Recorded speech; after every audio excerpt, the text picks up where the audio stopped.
Guys, I'm really sorry. Got home from practice in time and shoved food in my mouth, and then the old computer just crapped out on me. So, and I can finally logged me into the other one on the other computer. All right, personal fouls. Everybody loves these. Got some videos for you. New guys have seen them.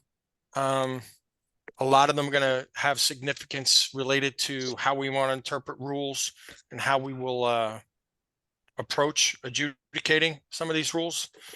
Again, we want to make sure we're taking care of our crew as we move forward, right? We talked earlier about, technical fouls being fairness, right? Personal fouls being safety. What you're going to see here are a lot of safety issues that we as officials need to make the right call on. Game's getting a lot faster.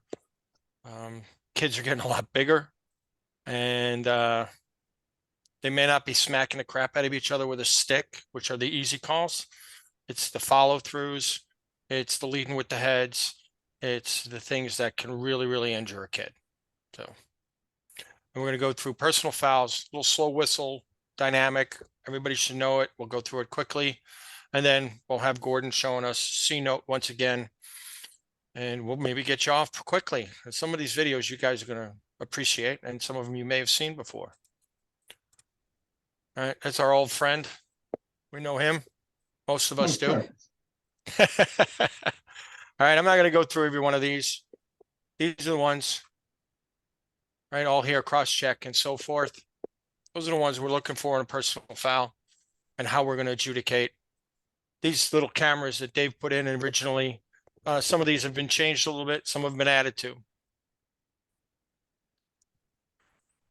Personal fouls always flagged, right? We got a slow whistle. We throw that flag, we got a slow whistle, right? Unless it gets really, really aggressive. I mean, we have the ability as officials, right?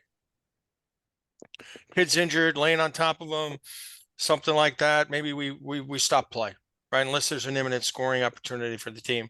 In most cases, it's not. If they start swinging each other, definitely step in there, right?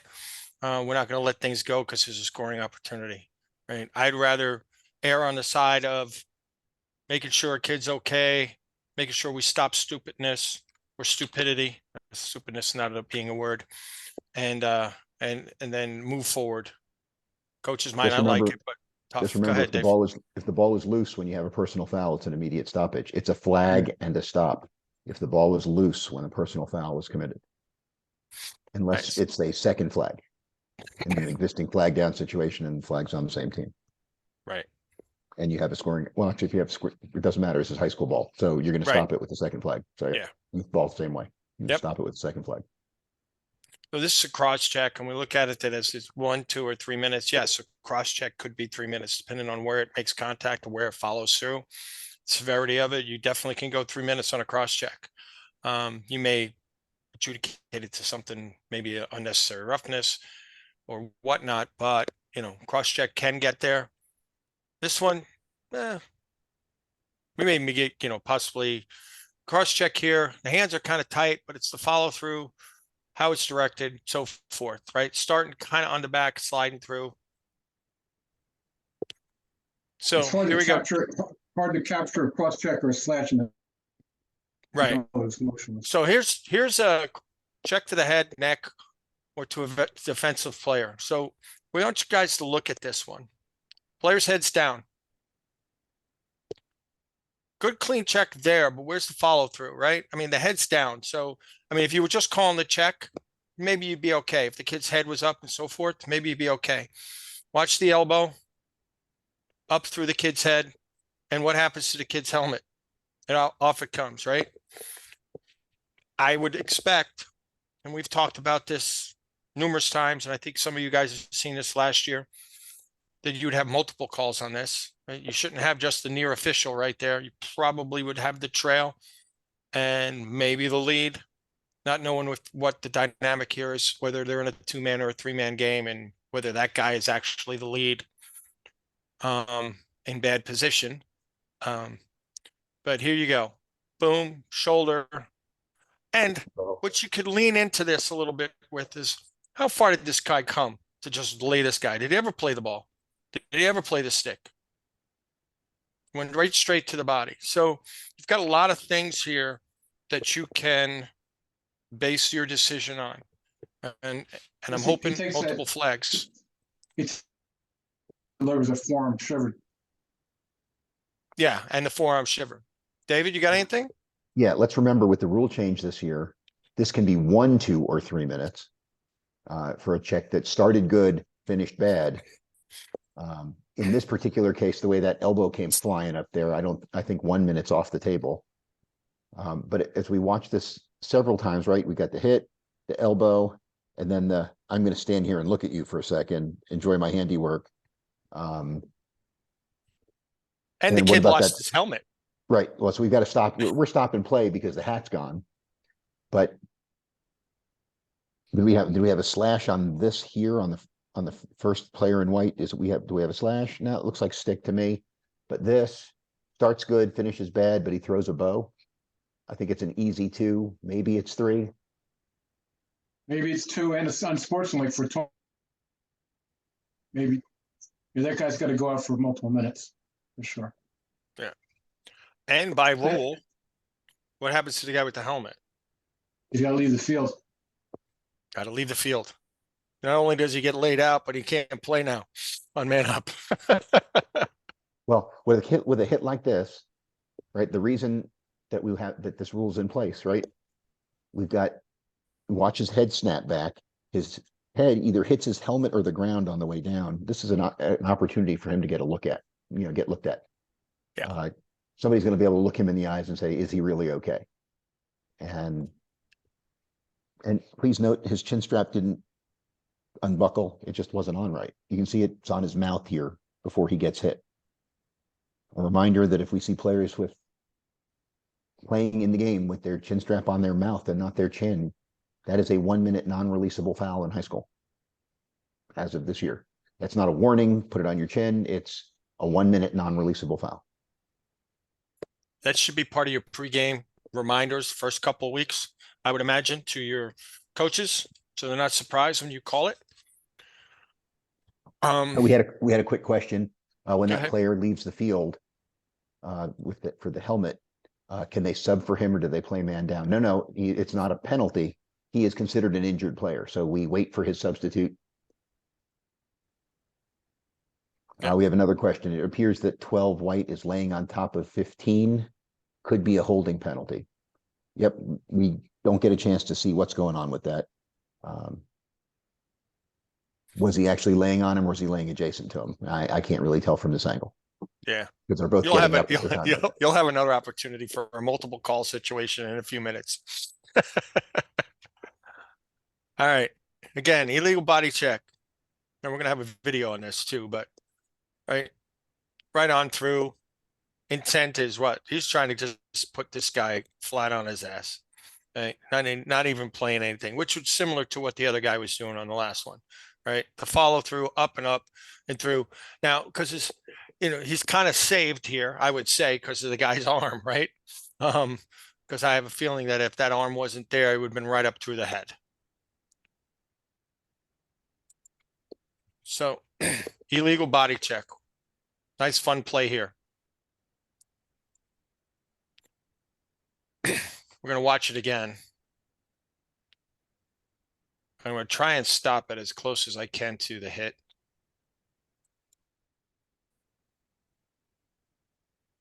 So watch here. The hit is not even on the stick.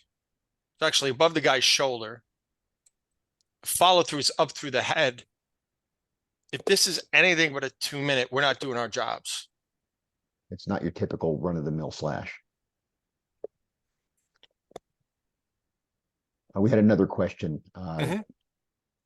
confirming that if the ball is loose and there is a personal foul, play stops regardless of who gains possession. That's right.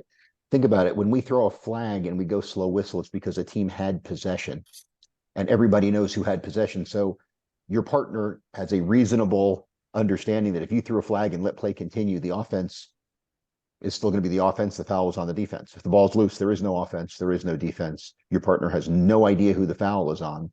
we have to stop play because we can't just let play continue because nobody had possession for possession to continue.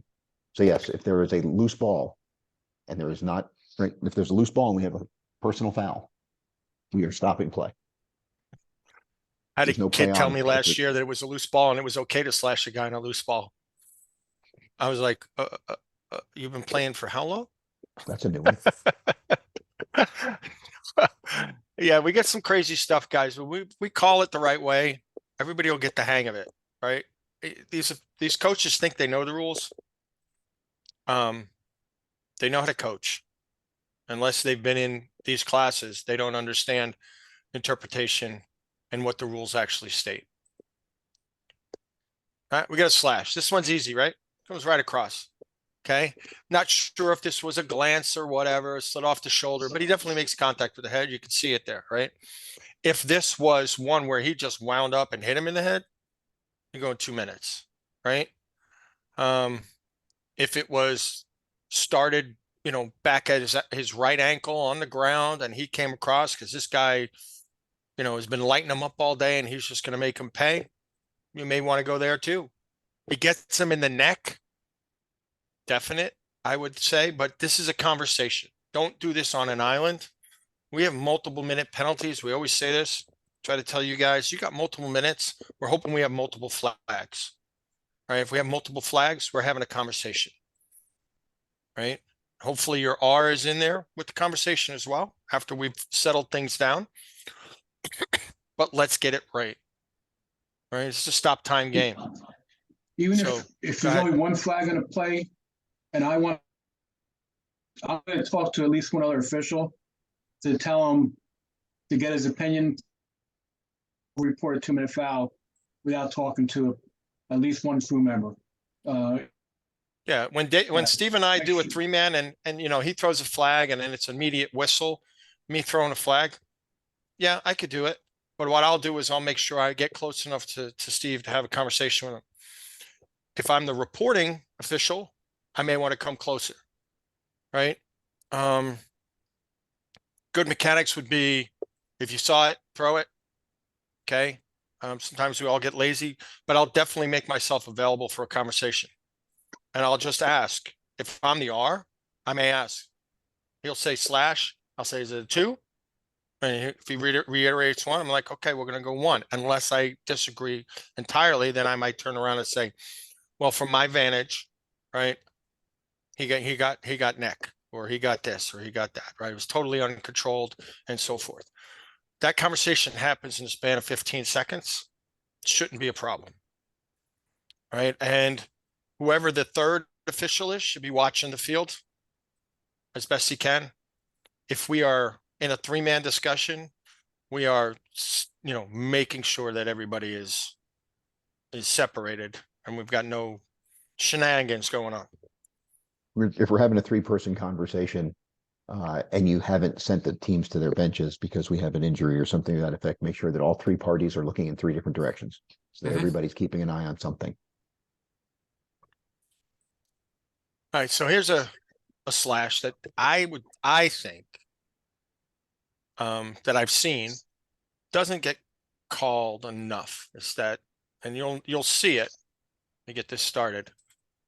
It's going to take a little while to get to, but you're going to watch the 2 guys up top. You got it looks like 10 or maybe 30, I'm not sure. Boom. Right? So I don't see a flag being thrown there, but I would think it was. Totally misses any kind of contact. And yes, there's, if what would be a normal check, because of player movement, right, ends up being an illegal check, you may be able to waive that off. But let's watch this again. Where does this stick come from? We're going to keep an eye on white 10. Now he pulls that thing back pretty far. This isn't just a normal little slap, slap, slap, slap. I'm going to make sure I get my pound of flesh, right? Not sure if you would go 2 minutes on this, but you definitely should be dropping a flag. And I don't see any laundry on the field. Dave, Steve?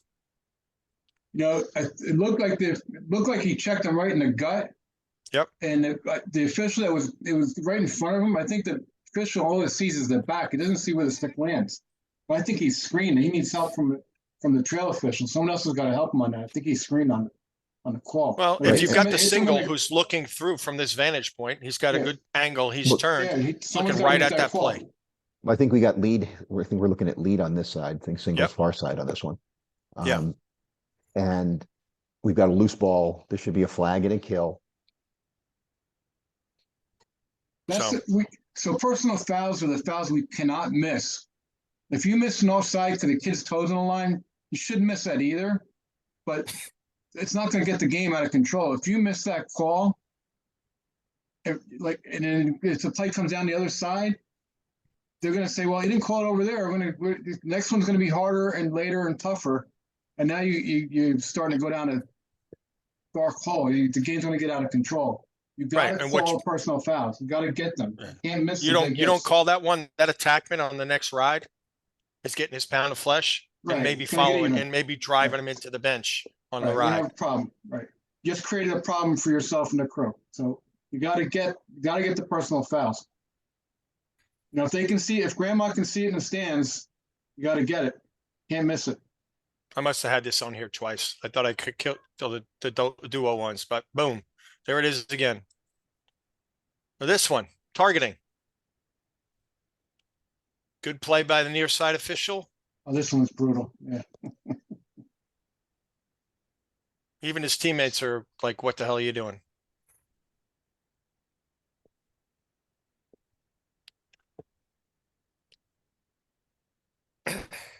In a three-man watch- game, how the lead is in front of how the single is in front of the lead. The lead is just getting past the midfield line. We have got to make sure we've got a good triangle, guys. Yeah, and if you watch after 6 delivers this hit, White 30 is at the midfield line holding his head like, what did you just do? Oh, goodness.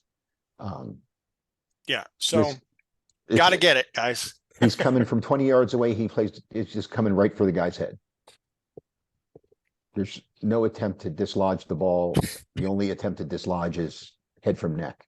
Yeah. So we've shown this video in past years. This is the definition of, what has been termed as, if this is not an ejection foul, then what is?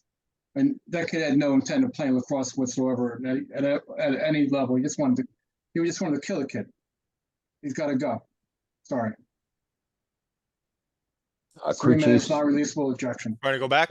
Yeah, as much as none of us want to have to write a post-game report, this type of incident is exactly the type of incident where you should be like, I'm totally comfortable writing that report. You should have no worries about writing this report. This is a report that has to be written and sent to the state.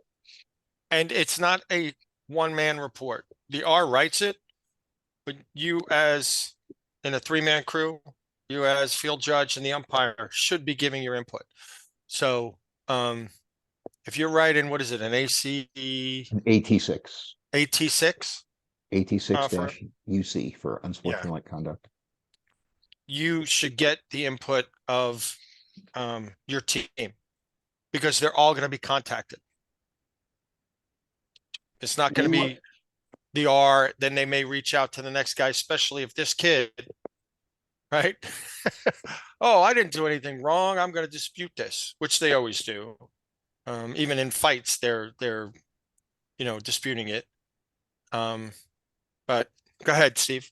Yeah, no, when you go to report this, you got to take your time. You got to take the air out of this because you got some ticked off players on the other side. Take your time, get together, make sure you're going to report this foul as an ejection.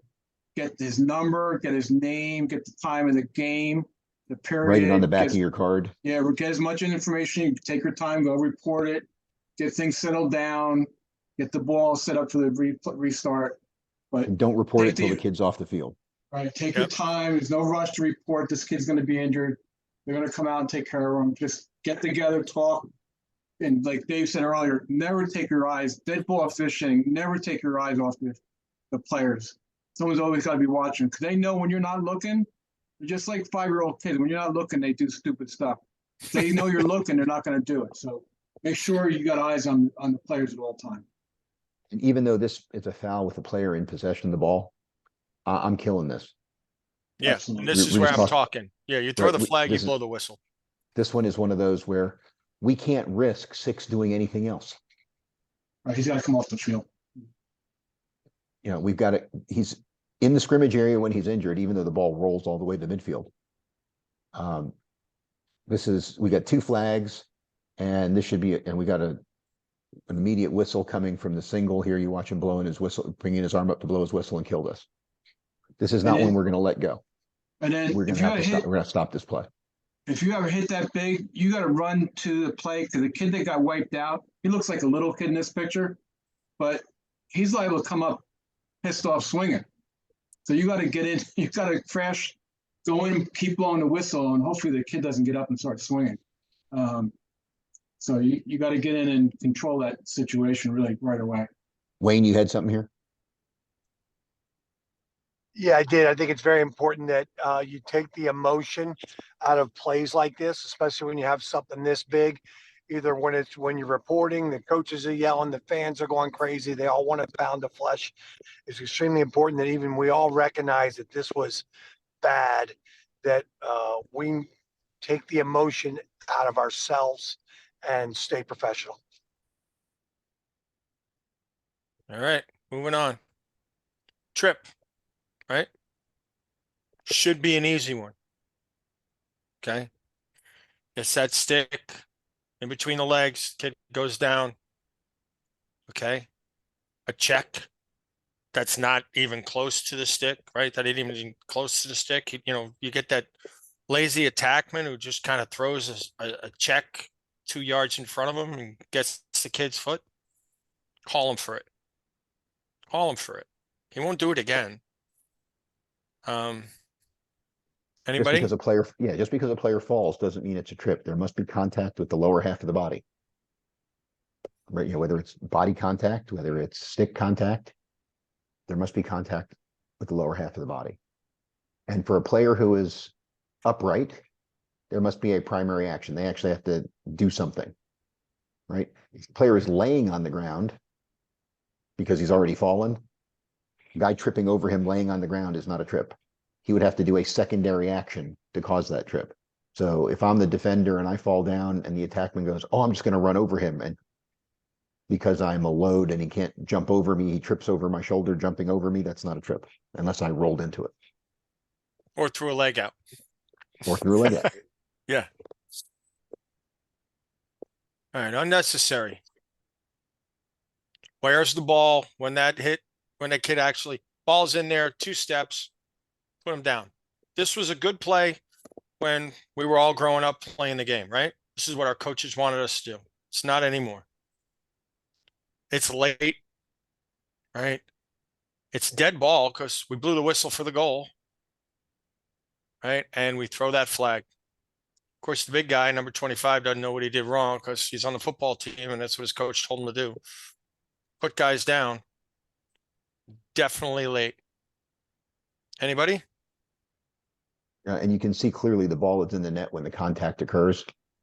So goal's good. We got a dead ball foul. 25 is going to go and White's going to go make it take it because there's not going to be a face-off because it was a dead ball foul. All right. Another unnecessary. I'm going to hit this one. Sorry, kind of loud.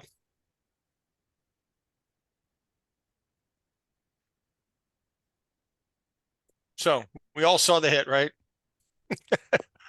Wish I could turn the volume down on it, but I saved We these can't off hear for it. different spots. Huh? We can't hear it. Okay. We'll do it again.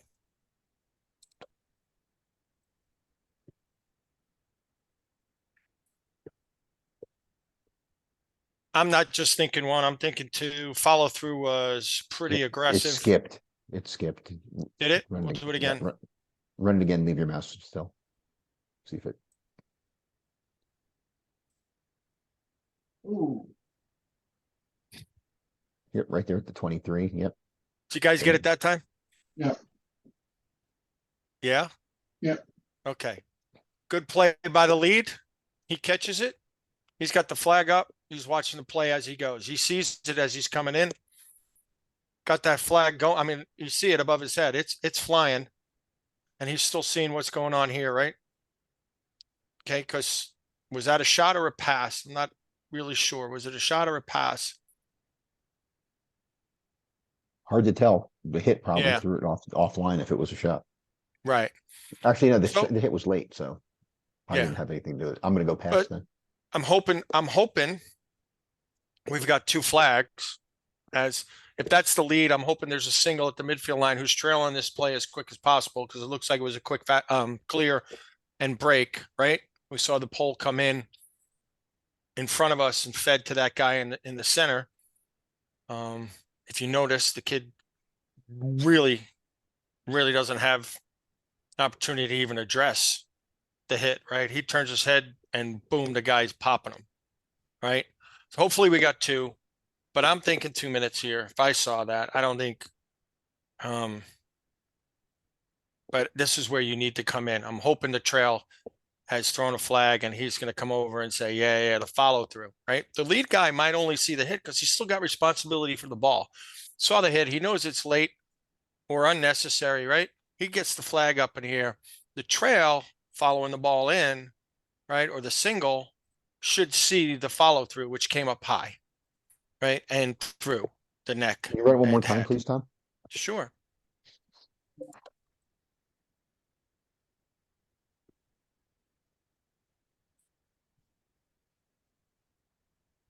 Yay or nay on the up in the head? It skipped on me again. I wish I could do stop action, but here we go. Oh, we can. All right, here's the hit originating, starting at the shoulders. You see the stick off to the side there, right? For Yep. blue. Let me go back to this. Come on, where's my mouse?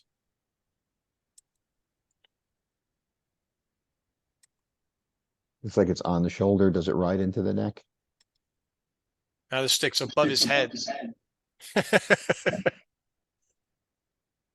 So not head. I think it got him on his shoulder and just drove him back. I'm thinking UNR This is is the where right call discussion here. happens. Yeah, Yeah. we can have a discussion. That's why I want my partners there to help me out. So, Yeah, if you notice, the lead official is actually even with that hit when it happened. So it's an easy flag for him. And single is still coming up the field. Looks like you're right. Fast break.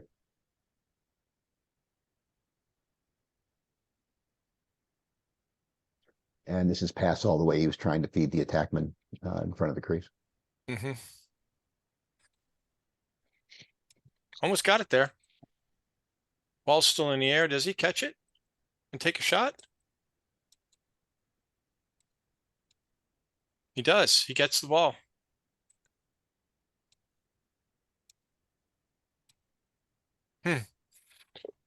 Well, good play by the defenseman. Bad play by the other defenseman. All right. So again, discuss. We may bring it down. And again, boom. All right, moving along. Unsportsmanlike conduct. I don't. Dave's gonna have to explain this picture a little bit, but it seems This like is it's a ahead. stacked box. Yeah, You've got three guys serving penalty time and one guy waiting to serve. we've had those, unfortunately. Just for those of you who are new to the game, we can have at most three players serving time for one team at a time. If we have more players who need to serve penalty time, they have to wait until effectively there's a seat in the box for them. So number 10 is waiting his turn for one of those three players to be out of the box so he can go serve. And progression wise, right? Longer minutes in here first before the technical. Right. Well, all If they're all non-releasable, happened, right? If they all happened at similar time frames. right? Non-releasable time is served before releasable time. And if all the penalties occurred at the same time or being adjudicated at the same time, whoever has the is it the most recent foul first? They changed that rule last year. I stumped them, guys. I stumped them. They changed the rule on me last year, and players with the most penalty time. Okay, here we go. If the sequence can be determined, penalties will be administered and served in the order in which the fouls occurred. Non-releasable time will be served before releasable penalties. If a player has multiple penalties, the player will serve based on the sequence of the last foul. So if you committed the last foul, you're likely to be the one who was stacked. If the sequence of fouls cannot be determined, then the players with the most penalty time shall serve first, and non-releasable penalties will be served before releasable penalties. That's rule 7.2G 2 and 3. So did you take note that Dave took it personally that they changed the rule on him? So I just wanted you to note that. So Yeah, well, I knew it before they changed it. I know. they were all sitting there. They got to stump Elks. Let's screw with Elks. Yeah. Elkis. Yeah, Let's screw with that guy down in Florida. they waited till I was on chemo before they changed the rules, so my memory's not the same. All right, guys. This one is fun from a standpoint of a lot of bad things happen, but you've got multiple options here, and I'm hoping we get them because this is a hold the bench type of thing.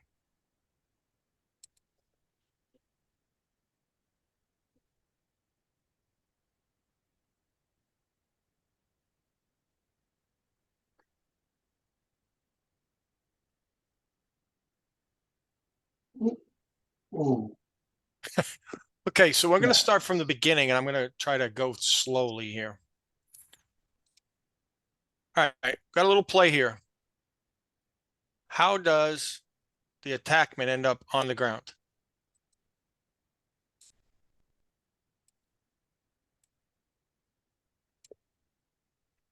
So we got, is it 35, I think? Mm-hmm. Boom.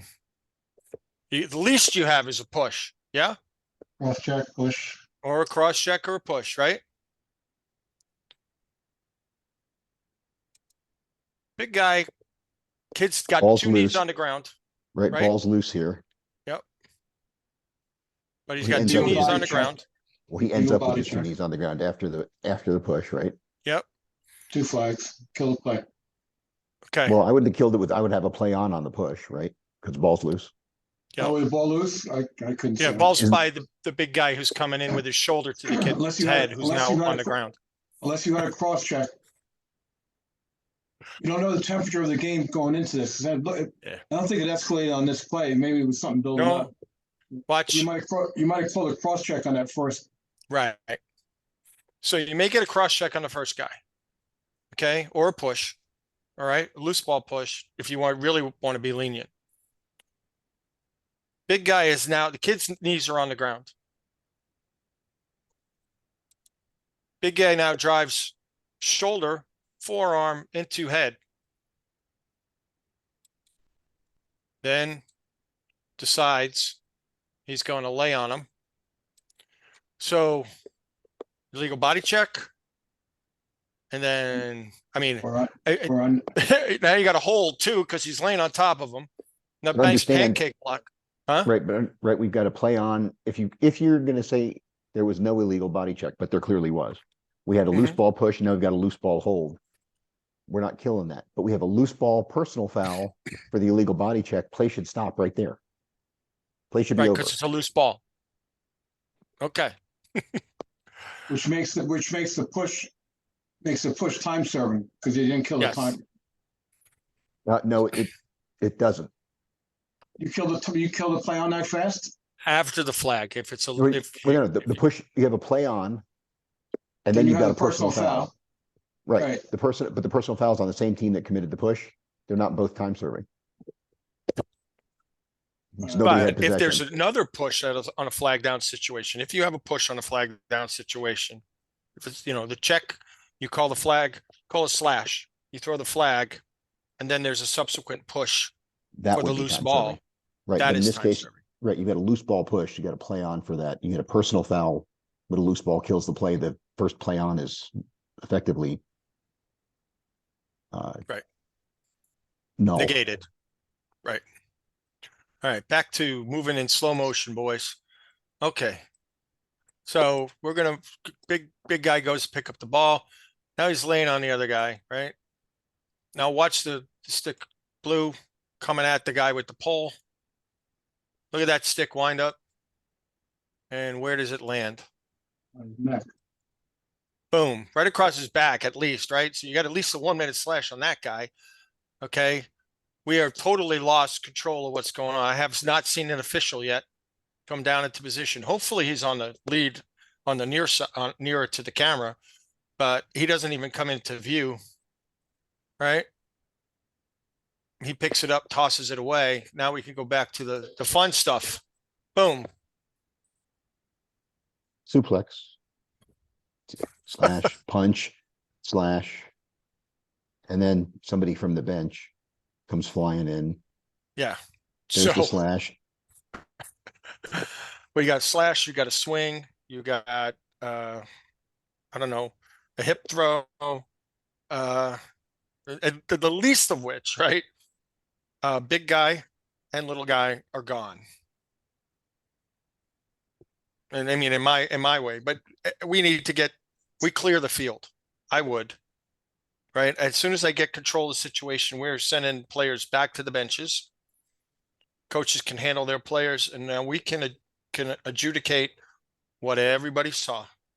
And hopefully, in the stupidity, we're taking down numbers. In addition to the player who leaves the bench, we're hoping it's a player who's in street clothes and not an assistant coach, right? In the very least. And we're going to try to adjudicate this as best we can. Thankfully, it's really 2 players from each team, right? At this point, you had 35 for the original cross check and or push. If it was loose, if you call it loose, you call it loose. You call the cross check, you call the cross check. You've got the other attackman who came and did the wind up slash on 35. Then you have these two Nimrods, right? The least of which, or the most, you're definitely going to have 2 guys on each side. Now you got to figure out the time serving. Now, if this escalated even more, we're in trouble. But through that whole sequence, I never saw an official step into view of this camera, which was concerning to me. He comes in late. Yes, You can see him. He's wearing all black. okay. Must have been cold there. So, Steve, you got anything? No, you got to shut it down, and then what Wayne said before, you got to take the air out, you got to take the emotion out, clear the field, let the coaches get their kids calm down, take your time, report the fouls, write down information. This has to get reported to your assigner and whoever's in your chapter. Let them know what happened, and you might have to write some kind of report if you don't have an ejection. Not might, Still gotta, must. No, yeah, you gotta let, this is bad. And that this has to be, so the next guys that have these teams have to be aware of what's going on. They can't go into the next game, whereas these teams did not know what happened the game before. This has to Credit be- where credit is due. I did a game with Mike Gunter a couple years ago. And we had a similar situation where a guy came flying off the bench. And we got everybody back to their benches. And Mike took out a notepad and started writing everything down. He wrote what he needed to write down for the game on his card, but he took all these notes for the report. The three officials getting together. We're just writing down what we saw, what the numbers were, what they did, the time on the clock, what the score of the game was. We take our time. We make sure, if you're the crew chief, that you're getting the perspective of everybody on your crew. Get it now, while it's fresh, before we have a chance to have something else in the game interfere with our memory. Right now, let's get it written down. And then figure out who's getting what foul, how much time that's going to be. And crew chief, when we have a situation that is this complicated, crew chief should report this to the table. Doesn't matter who trail is. The crew chief should go over and make sure that everybody hears what the calls are. You repeated it because you've got multiple fouls on each team. You have to take your time. Don't rush. Make sure the book gets it right. Make sure both coaches hear what's going on. If that was an assistant coach, as opposed to a player in street clothes, right? That foul for an ejection is going to be different, right? If we eject the coach, it's a 1 minute non-releasable foul. If we eject the player, it's a 3 minute non-releasable foul. So we need to know the guy who came off the bench in street clothes. Is he a player who is not dressed? Is he a coach? What are we going to do there? We need to know that. And that's a question we're going to have to ask the head coach before we report the fouls. Coach isn't going to like having to answer that question, but it's a question he's got to answer. You may not get an accurate answer either. Right. And if you don't get an answer, then you have to assume, okay, he is an injured player and we're going to treat him like a player and you're going to get a 3 minute foul if you don't want to answer my question. That's easy. We'll just think he's a player and you're going to put the in-home in for 3 minutes for that, for that guy because he can't serve it. He's not dressed. And he's ejected for leaving the bench. The question posed is, if there are multiple players in the fight, would it be game ending? Not if you can regain control of the game. So if there are multiple players involved, as we had here, would that end the game? Well, if you can gain control of the game, then we got everybody calm down. We talk to the coaches. Right? We have an AT6 UC that we have to file for the ejections. If you have to terminate, or in this case, suspend the game, then there's another form you have to fill out, an AT6 MISC for miscellaneous. But the goal would be to continue the game, right? You have that conversation with the coaches. Coaches come to the table. All three members of the crew, both head coaches. Coaches, do you have control of your teams? Can we conclude this contest or do we need to suspend it? Understanding that if we suspend it, we have to send something to the state that we weren't able to conclude the game. Hey, So- Dave, it's Wayne. There was no context provided for this video, but as far as the temperature of the game and it rising, this may have been preventable, but it may not have been preventable. But this is a nightmare scenario for officials, and we hope you never do a game where it gets to this point. But it's that nonverbal communication you have as officials. So if I have a game that I think is getting a little heated, I'll put my hand down by my side and I'll pretend like I'm screwing in with a screwdriver, meaning ratchet it down, tighten up the calls. But we talk about that in the pregame, but hopefully this doesn't get to the point where this happens. It will happen. You won't know why. Maybe a kid or whatever, it's got a problem. But if you're consistent and making good calls and making sure the kids are having fun, it shouldn't get to this point. I suspect, not without a context, that a couple things. The game was building up through the course of the game, and those guys that are involved in it are not innocent angels that this is their first time they got into a situation. So dead ball officiating, use that time to talk to each other and say, hey, like just what Wayne said, shit's we're a little sideways here. Pay attention. We gotta clamp down on this. We're not gonna let this go anymore. We're gonna start to throw flags and try and take the air out of it and don't get to this point. Sometimes stuff just flares up out of nowhere, out of the blue. But most of the time, my experience, there's something building up to it. Yeah, and it could be a rivalry game. Yeah. I laugh at it now, but it was the right thing to do. I had a game that we didn't get this far where we had multiple guys in the box at the same time. We didn't have fisticuffs, but the physicality was getting way too crazy. We were doing everything we can as officials. We were calling lots of stuff. And every time I came down the sideline on the single side, I could hear parents just hit him, kill him, take him out, just nonstop, screaming as loud as you can. These were women, believe it or not. So I turned to the bleachers and I said, I got to, your team can be, that's as far as I got. And they started going nutso on me. And I was like, that's fine. I was in another game where this happened, but I walked over to the scorer's table. I said, I need your administrator. We're clearing the bleachers. You know, like what? The coaches wanted to handle it. I'm like, no, we're past the point of handling it.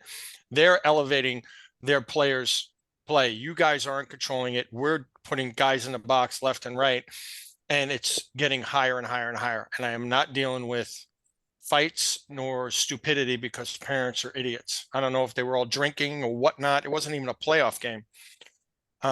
Cleared the stands. You know, the tenor of the game dropped dramatically. Kids played lacrosse and stopped trying to take each other out the whole game. I had to fill out a form.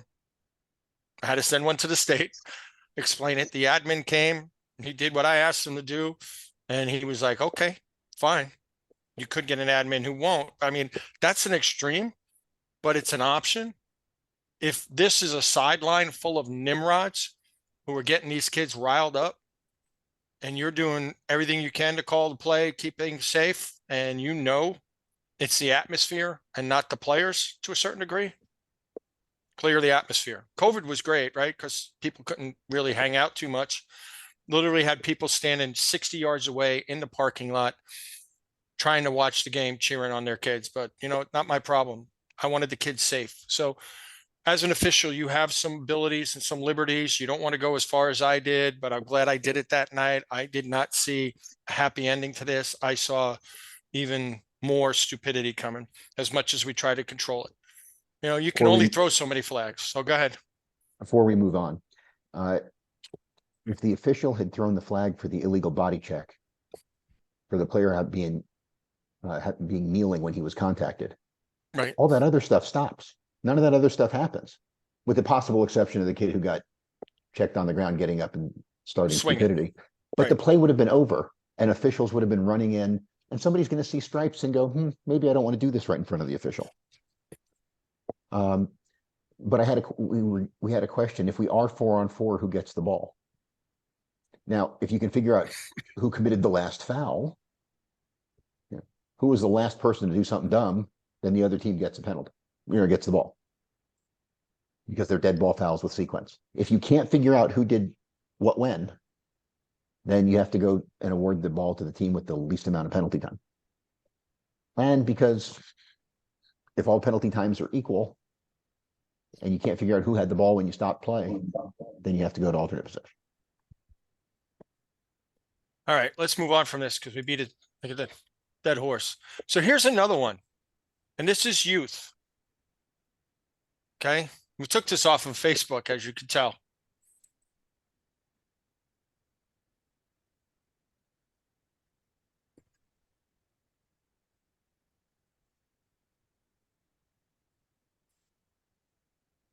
You're gonna have to run that one again too, please. It's real skippy on my side, so I assume it's skippy for other folks too.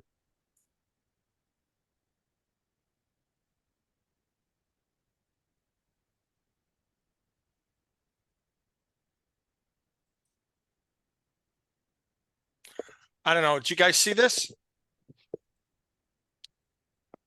So I think the mom in this, well, there's my boy, you know, going through the whole defense. And I look at this and I go, why hasn't play stopped after the third slash? We had a cross check that was up into the kid's neck, right? I mean, why as officials are we letting this? I don't care if this kid is, you know, a baby Powell, right? Your job is to protect, right? Safety first. At some point, you got to blow the whistle and just stop play and just grab some kids and take them off. But I counted myself, and we can walk through this. All right, here we go up the field. All right, good play here. Trail guy's not doing anything crazy. There's no cross check. He's trying to catch up. First hit is coming. Cross check. Right? It's pretty high. It looks like it's between the shoulder and the helmet. So it's got neck, right? I believe that this guy in the blue here, he's the official. All right. Kid rolls out of it. He's a gamer. All right. May have another hold or something there, but we got 41 who's now come across and he just slashes the guy. Boom, right down. Okay, nothing there. No call. I don't see anything. This guy's still running back there. He's doing a good job getting up the field. I'm not sure if he has flags or a whistle. The other one to the head. This one's pretty high and to the kid's head. And still, play still goes on. It's three Not sure flags. this was a slash or not, but this one's coming. On the leg, yeah. 4. So I'm counting 4 fouls so far. We haven't even gotten to the fun stuff. Right? And we're all settled down. He rolls again. 41. He must have gotten 3 or 4 slashes on this play.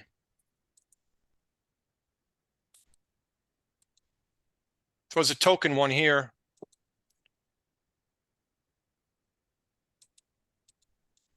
And then we get some more coming in.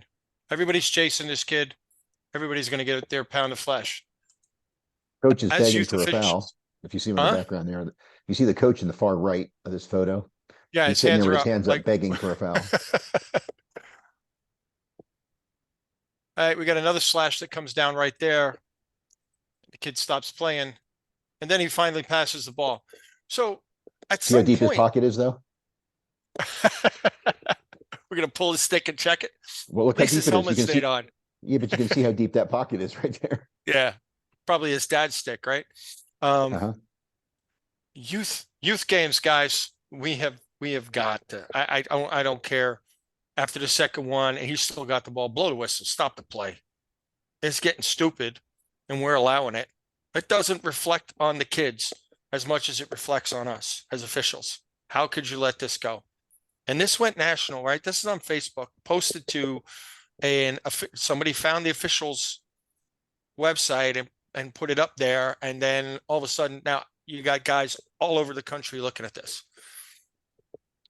And, I don't know if the guys on the other side in the blue shirt really gave a crap because it was evident that they really weren't paying attention or they didn't know the rules. But something's got to give here, guys, right? We got to call something.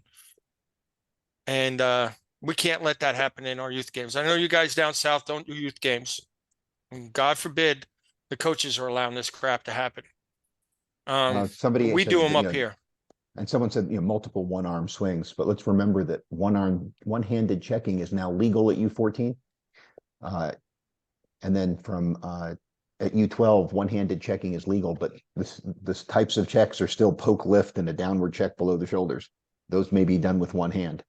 But they haven't changed what checks are legal. They just said you can do them with one hand at U12.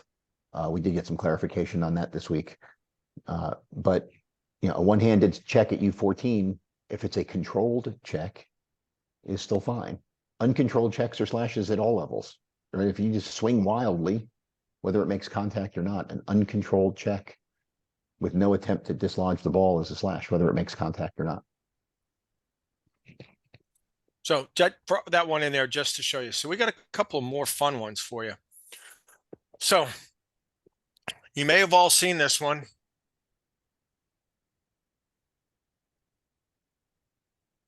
Semifinal game. No, it's the finals. It's not the semifinals because it was Duke Notre Dame in the finals. Do we need to see it again from both angles? I believe the call on the field was a 2-minute only, right? I don't see this as incidental contact up through the head, and I know it's college and so forth. We see this in a game. He lowers his head he had to bend to get to this spot. Boom. You see him drop his head. Okay. He clearly could have played that with just his body but he drops his head. In our rules, right? We call this guy, right? I don't know. You get together. You should have gotten together. And I believe they got together in the game. But also, I think it's one of the brothers, right? 51 or Kavanaugh. 55 or whatever. Kavanaugh. Kavanaugh. Yeah. He goes off as well. Right? Look at that helmet. Just spinning off into the distance. If I remember the play correctly, I think they stopped play. He had no helmet. He's in the scrimmage area. He gets up, puts his helmet on, stays on man up. Right. I don't think he even got checked. Right. And they only gave the Duke guy a 2-minute. Understand that leading with the head, whether offensively or defensively, is spearing and is a minimum 2-minute foul at high school all the way down. It's 2-minute foul in college too, at minimum. But now we have not just, we have to adjudicate a foul because this guy's speared, but we've got a helmet off. We've got an injured player. He's got to go. He can't, this year in all rule sets, he cannot stay on the field and run that man up like he did in the finals last year. Kavanaugh's got to go till the next dead ball. And this guy at the high school level is going for a minimum of 2, and there should be a conversation as to whether it should be for the rest of the day. And whether in it a should be 3 football minutes. game, they would stop the play and they would do what? They would go to video review to determine if it's targeting or not. We don't have video review in high school. They have it now, so they can do the same thing. But we've got to catch this. I mean, this was not this was not your normal variety play. This was, I'm using my head as a weapon. So, anybody else? Wayne, Steve, No. Steve.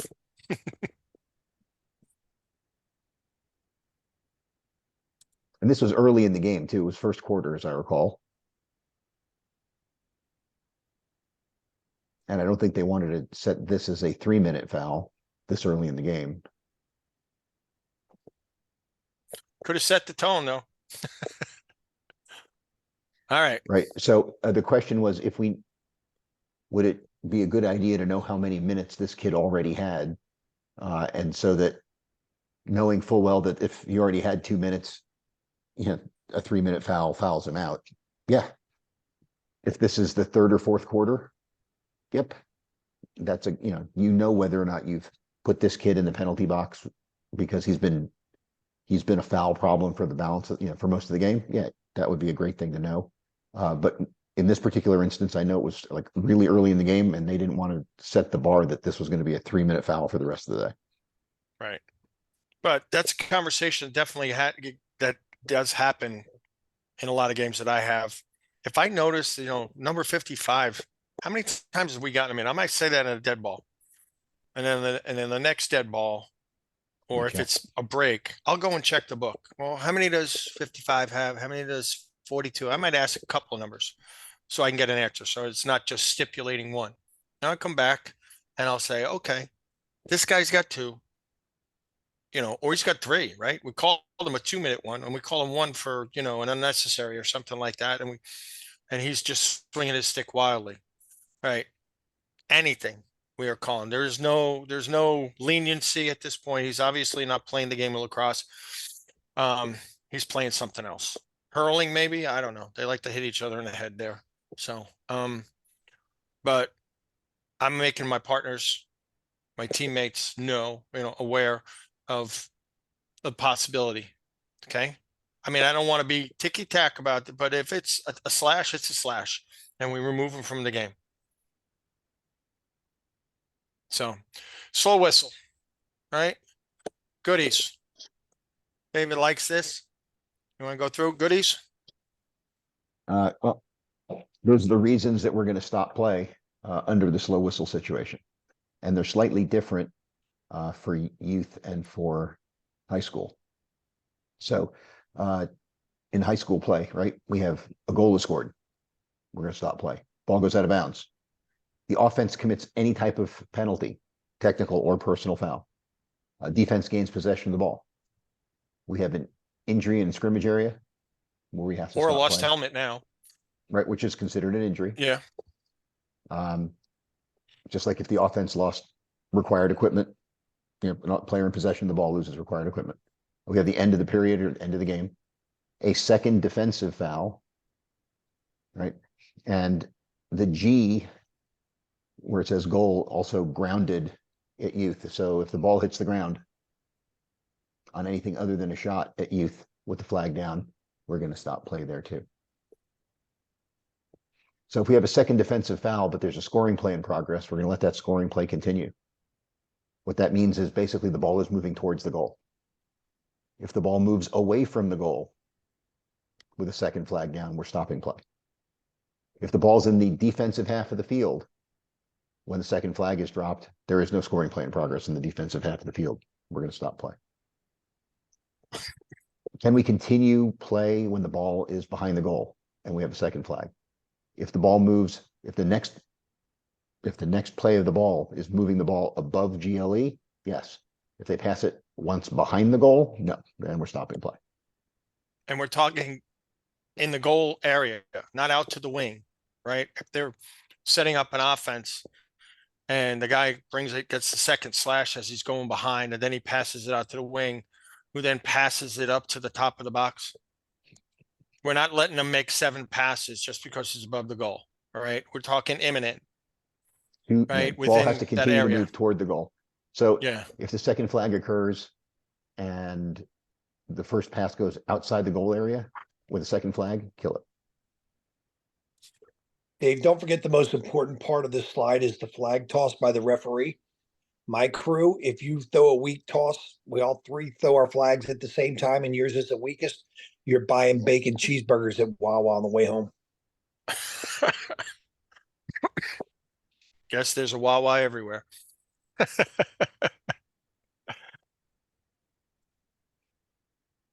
All right, we're talking about relay, right? And this is on a 2-man game. I don't know who's going to report. Okay. Your lead is over here on the top right. Okay. Trail's going to come. Set your feet by the wing line. Use them as a reference. You can set them behind, set them on. Don't go standing in the box area, being friends with everybody. Unless you need to go and explain because they say, I didn't hear you. I don't know what that sign means. Or you say 30 seconds or a minute or whatever. Then you can come in. But the idea is so that you don't have to say it multiple times. You put yourself on that line. You got coaches that can see you. You got a bench that can see you, right? Hopefully you're clearing your bench. And don't worry about these restraining lines. This is an old field, right? That restraining line should be here, right? For the bench area, and you'll have your transition area right there. But regardless, right? You make sure that bench is cleared. They may be changing guys or whatever else. Make sure it's cleared. Clear the box. Calm. Huh? Yeah. Box, Calm. not bench. Yeah. Clear. Make sure it's loud enough. You don't have to scream it at the top of your lungs. Nice forceful voice and report. Next slide is how we're going to do it. The lead's got the ball down here. Trail's going to come up here. I would think you'd want to get a little bit closer than midfield line, face off X to doing a report here, but that's the way we're going to do reporting. I believe that this is what this slide was meant for, Dave. I was looking for notes, but I couldn't see them Yep. on Yeah, the this screen. is it. So if, when trail is far side, trail's got to get to at least the middle of the field to make that report, right? You can't report the foul from the far side of the field and expect everybody to hear you. Get to the midline. You certainly can get closer, but you can't be any further away than the face-off dot, right? Get there. Now, here's where you can use that booming voice that Tom was, talking about. You're 20 yards further away. Sure. But yell loudly, but don't yell angrily, right? So, And slow your signals down. Nice and I big. see. Yeah. Right? So keep your hands just above shoulder height, make it easy to see numbers. 3, 8, big slash, 1 minute, right? Big signs. I always do repeat. I'll do it. I'll do it again. I may do it a third time if I'm getting a confused look from the bench. Okay. I'm trying not to go all the way over there because then we have to get the play started again, right? So I'll give them many opportunities.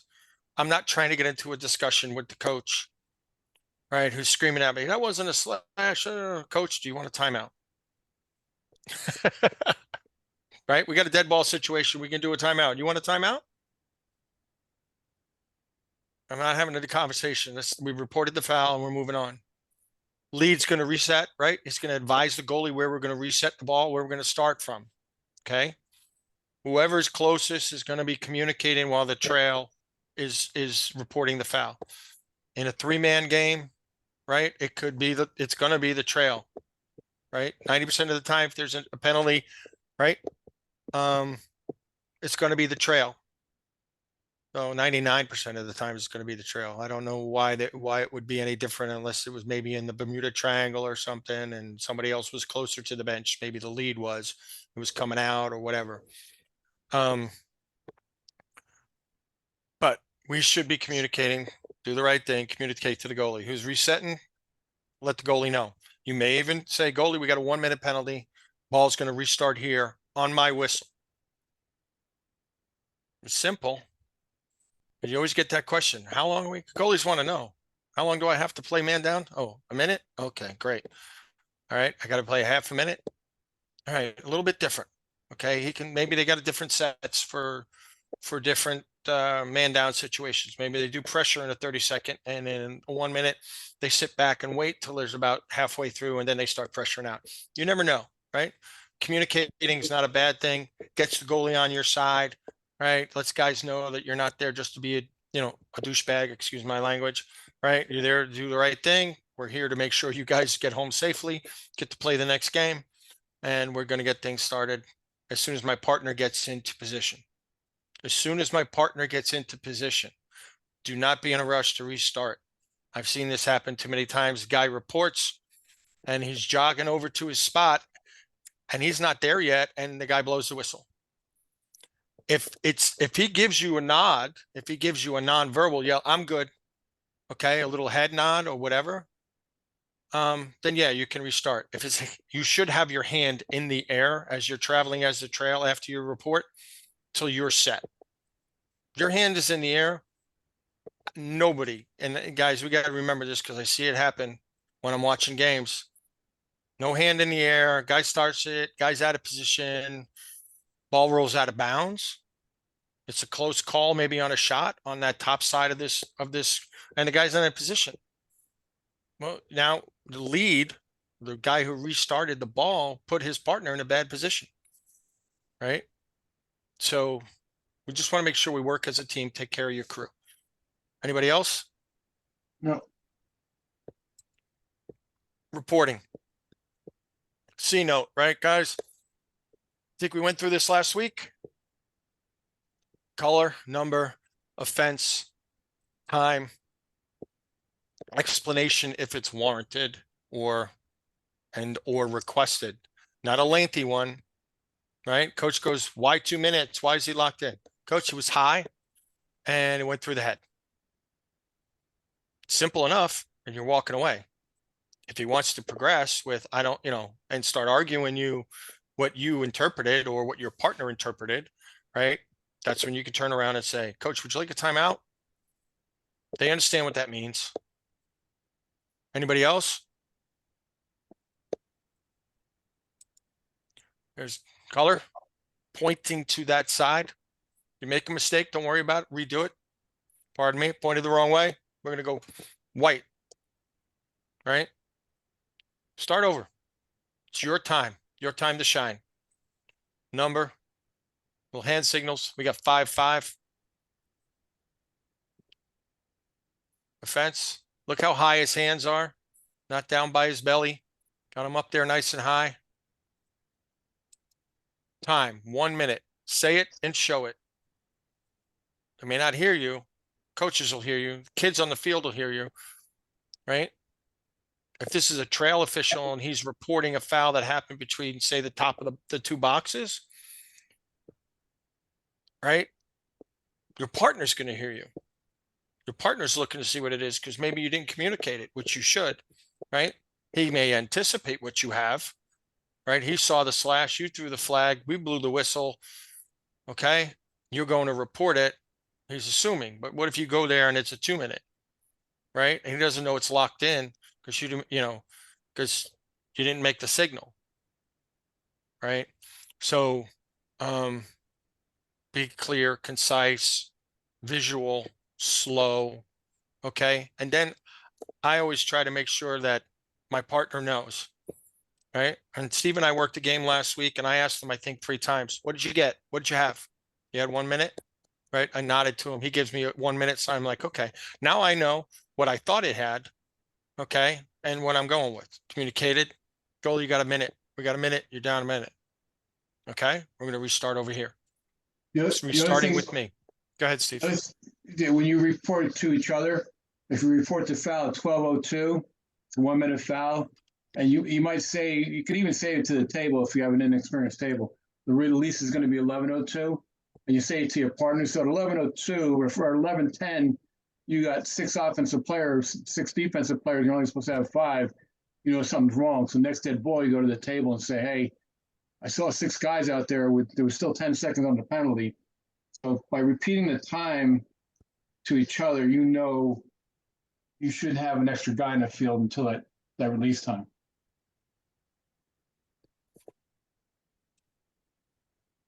Right. And as you see here, right, as he's giving explanation, where's his hand? He's hitting his timer. Now, in the span it took you to call a penalty, right? Maybe a couple of times, maybe offer a small explanation. Anywhere between 30, 45 seconds. That's ample amount of time for that coach to get players on the field. You've already given him the number twice. He knows that it's a defenseman or it's a short stick midi or whatnot. He's got to get a replacement. If he wastes his time arguing with you, that's on him. You hit the timer, right? And the timer's on. If you want to, you can say timer's on. But he's clear. He hit that timer for 20 seconds. Granted, we talked about this, I believe, last week, right? The kids are coming on the field and there's 18 seconds left. And you're sitting there going, okay, 2 seconds. And I get the call delay. I get put another guy in the. Don't be that guy. All right. But definitely don't give him 45 seconds to sit there and, when it gets to number 10, we're going to black and shut off. I'm going to do this. And then Billy, you're going to go around the backside and sneak up behind him, lay down on the guy's going to push him over. And we're going to do the old tabletop thing. And no bullshit like that. Right. We got to keep these games moving. So if you have to, use the timer as your friend. And reporting penalties, we kind of went through all the tips, right? But let's talk about how we look and being professional, right? Out on the field. Poor presence. First of all, he's inside, or he's either standing on, I'm guessing yellow lines, right? So he's probably standing right on the sideline. Okay. He looks, I'm not sure if that's the official association hat that he's wearing, right? But hands are not high. Looks like they're wavy, right, in the picture. Don't know what we're calling. Okay. Try to be professional. Set yourself up. Stand up strong. You're the boss. It's your time. We got too close to the field. Sloppy hand signals, rush signal, right? Don't rush the signal. Get it clear. Get it concise. Save your time. In the end, it's going to save you time, guys. All right. And here we talk about posture. Look, he's got a nice clean uniform. Actually got a matching hat. All right. Nice and big. 1, right? Show clear signals, right? Away from the body, verbalize and signal. And then we're done. Anybody else want to add anything? 8:59. Wow. I got it done even though I started late. Okay, do we have any questions that we haven't covered? You can unmute yourself and ask a question. Now's the time. Yes, I have a question. Do we need to take the youth test with US Lats? Yes, please. If you want to do youth games, yes, please.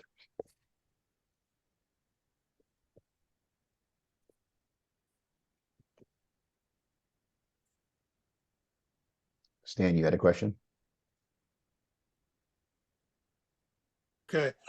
On the helmet rule or equipment rule, if we're watching the game and somebody's got the helmet's not on correctly, do we throw a slow, or do we throw a flag, slow whistle? Do we stop it? What do we do?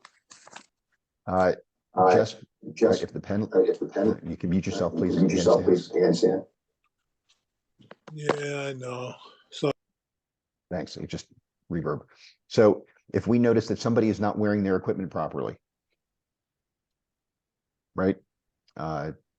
If it was a result of legal contact that dislodged the equipment,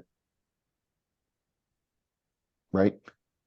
That's just equipment came off, we're going to let them fix it. If on the other hand, kid's playing, there was no contact and we see his chin strap is up here, he's just running around with his chin strap up here, that's a penalty. And that's, you're going to see that more from the, generally you see that more from the attack than you do from the defense. Don't know why, but just in my experience, you see it more from the attack than you do from the defense. Because the helmet is not on properly, you're going to flag that and you're going to stop play, right? It's just the equipment's not on properly. You cannot let play continue with an improperly equipped player, especially if he's in a scrimmage area, right? And if it's the helmet, we want to stop play anyway. So we don't want, like I said, we don't want some kid's head getting popped off with his helmet. so if we see it, we could flag it and stop play. If we see somebody not wearing their equipment properly, we flag it and stop play. Yep. Okay. So let's take this in a different angle, guys. We're responsible for the safety of those players as much as the coaches are, right? We are officiating that game, right? It's a litigious society we live in. And I've heard cases of, guys getting a tooth knocked out and they're coming after the association and the officials and the coaches and everything else because the kid didn't wear his mouthpiece and the officials didn't make the kid wear his mouthpiece. Kid gets a concussion. He's no longer playing lacrosse. Parents might want an ounce or two from somebody. We do our jobs. These things don't happen, right? We officiated, we called it, sent the player off, came back on. He does it again, do it again. Okay, I had a written question I'm going to ask first. Go If ahead. the penalty's on the offense, do we flag it or kill it and turn the ball over? Okay. We're not talking, if it's a mouthpiece, right, it's a technical foul, that's a turnover. If we're talking about any other piece of equipment, it is a personal foul. So it is going to be time serving. All personal fouls are time serving all the time. There's no wiping out a personal foul. There's no offsetting personal fouls that we don't serve. So if it's on the offense, we're going to flag it and kill it. That player is going to go off. And Okay. the defense is going to get, if it was in the offensive half of the field, it's going to be a free clear going the other way. So In youth, the offensive half of center. Dan? in tournaments, youth tournaments, and we have a lot of kids that show up and they don't have mouthpieces. How do we adjudicate that? And I say it that way because, we always hear, well, kids paid a lot of money to come to these tournaments, so on and so forth. The table usually sells them. Coach, it's required equipment. He needs to be out here with a mouthpiece. I've done many tournaments where I've seen the kid and I'm going, where's your mouthpiece? Oh, it's at the bench. You have to leave the field. Especially when you're starting on a face-off. I'm always saying, one of the last things I say before I even turn to set up the face-off, man, is mouthpieces are in, gentlemen. Right. Right. And if I see it, I call it. Again, I don't want that responsibility if that kid gets injured, breaks a tooth, whatnot, because he's too stupid to put a mouthpiece in. If I constantly remind him, and you know what? If I see it, I call it, you know what happens? I'm not getting railed on. The kid's getting railed on and the rest of the team's getting railed on. You know what happens after that? They're wearing their mouthpieces. Now, the stupidity of yesteryear where a kid comes with a bottle cap in his mouth, I'll call a conduct foul on that. I mean, I've literally had that. I sent the kid off and I came back in, that's mouthpiece. He smiles at me. You know what he's got between his mouth? A Zephyr Hills white bottle cap between his two front teeth, and he thinks that's a mouthpiece. I mean, what are you, a moron? That's what, that's my thought process. So protect yourself, do what the rules say. That's what they're there for. And it's to protect them too, but I don't give any leeway. You call it once, the coach will get on their kids. Even the guy who didn't get it will turn around to his kids and make sure your damn mouthpieces are in. And then you'll get a I've heard it. reputation. The guys will see you come out to their field and go, guys, put your mouthpieces in. He's going to call it. I tell the college kids too, get your mouthpiece in. I think the remember, most mouthpieces- frustrating thing for me is they got the football one, the big wide one that covers their lips. And it's like a fluorescent orange hanging off their helmet as they're running up and down the field. And I'm like, if he's far away on the other side, I'll turn around to the closest offensive player and I'll say, make sure that guy puts his mouthpiece in. If I see it again, okay, right? He comes out again, and it happens in youth all the time, Stan. Happens in youth all the time. The kids are lucky they can remember to put their gloves on. I've seen kids do that too. They can run it out of the field. They got one glove. I'm like, dude, really? But you got to keep reinforcing it. We train them young. We don't have a problem when they're older. Do not let any of these high school kids pull out their Invisalign and go, mine's clear. Clear mouthpieces are prohibited. All white or all clear are prohibited. Now, you can take an actual clear mouthpiece and put some black marker on it, and good, it's not all clear anymore. Great. Don't know how it tastes, but I don't know either. It probably tastes a little like alcohol, some of that rubbing alcohol, but not good for your liver. But all clear and all white are also not legal. And you get a lot of kids that they pull out their Invisalign. It's all clear. That's not legal either. I missed the first, I guess, couple of minutes of the meeting, and I don't know whether this was covered or not. I know you were talking about the examinations. This year seems to be the first year that the USA lacrosse exam is not printable.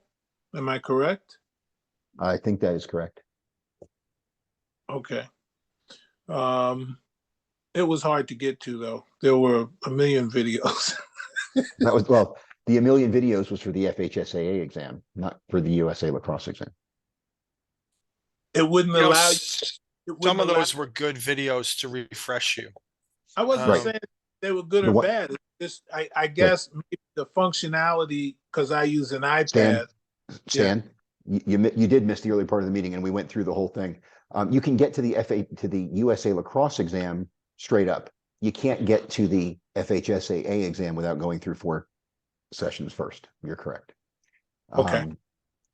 So you have to take that test twice, and like I've suggested before, take the USA lacrosse exam before you take the FHSAA exam. Yep. Good, no problem. Thank you. All right, guys, I'm going to stop the recording here.